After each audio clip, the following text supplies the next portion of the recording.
Àṣà ìgbéyàwó jẹ́ ọ̀kan lára àṣà ilẹ̀ Yorùbá tí kò ṣeé fọwọ́ rọ́ sẹ́yìn. The marriage culture is one of the Yoruba cultures that cannot be relegated.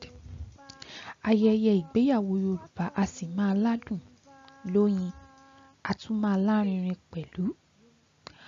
And the Yoruba wedding celebration is usually interesting, remarkable, and mostly elaborate. Mánigbàgbé ni ọjọ́ yìí sábà máa ń jẹ́ fún takọtabo tí wọ́n pinnu láti so yìgì ìgbéyàwó náà. The wedding day is always a memorable day for the couple who agreed to tie in the marital knot. Wọ̀nyí ni ìpele méje ètò ìgbéyàwó Yorùbá àtijọ́. These are the 7 stages of the Yoruba ancient wedding process.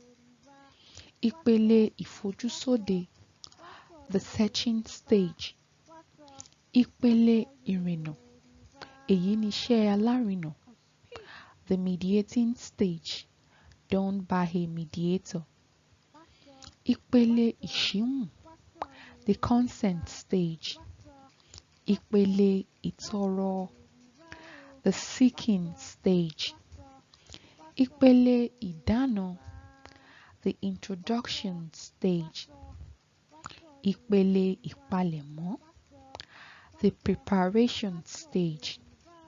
Àti ìpele ìgbéyàwó, the wedding stage.